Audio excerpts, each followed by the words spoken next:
طبق قانون پایستگی محصول در ایران خودرو، هایما S7 توی نسخه پرو با موتور TGDI تغییرات ظاهری خیلی عجیبی ماشین نداره، فقط همین بج پرو بهش اضافه شده و موتورش TGDI شده، چند تا آپشن بهش اضافه شده، کالیپر ترمزهاش هم قرمز شده. بریم ببینیم موتور چیه، چه تغییراتی کرده. موتوری که قبلا روی این ماشین نصب بود یه موتور 1.8 لیتر توربو شارژ بود، 170 اسب بخور توی 5500 دور به شما میداد و 230 نیوتن متر رو توی 4500 RPM به شما میداد. اما موتوری که اینجاست یه موتور 1.5 لیتر با این که کاهش حجم رو داریم روش، اما به خاطر تکنولوژی های بروزی که توش استفاده شده 175 تا 190 اسب بخار رو در 5000 دور به شما میده تو دور موتور پایینتر، توان بالاتر و گشتاورش هم 280 نیوتن متر شده که از 1700 RPM تا 4000 RPM، یعنی یه نمودار خطی تر رو داریم توش میبینیم. تکنولوژیایی که استفاده کردن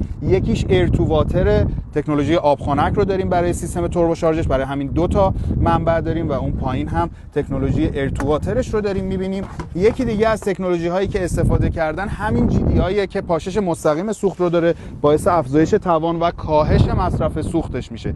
این مصرف سوختی که این ماشین داره در صورت استاندارد بودن همه چیز 7.7 لیتر توی هر 100 کیلومتره.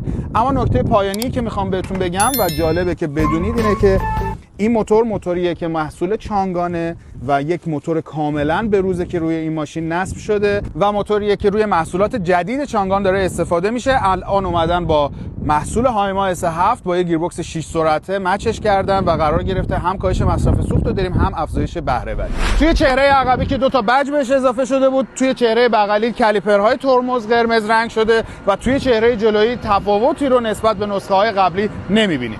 صندلیامون چرم و پارچه‌ای شده، قسمت وسطیش پارچه است، قسمت بغلی ها اگر نگاه بکنید چرمیه با یه دوخت قرمز. ترمز دستیمون رو به صورت کامل از توی ماشین حذف کردن، اینجا جالیوانیمونه، به جاش ترمز پارک برقی و اتو هولد رو گذاشتن و گرمکن صندلی ها رو هم که از قبل داشتیم. دوربین 360 درجه رو توی این ماشین داریم و این مالتی مدیا و این سیستم تهویه تاچ و حالا یه سری کلیدهایی که دارید می‌بینید از قبل هم روی این ماشین بوده.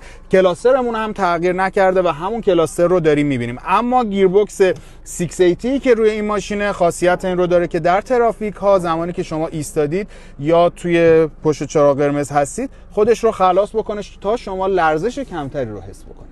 هایما S7 پرو رو باید با رقبای هم قیمتش توی بازار ایران مقایسه کرد. نسبت به اونها میشه گفت آپشن های خوبی داره. الان هم که موتور بروزتری روش نصب شده، فقط یکم پلتفرم شاید قدیمی باشه.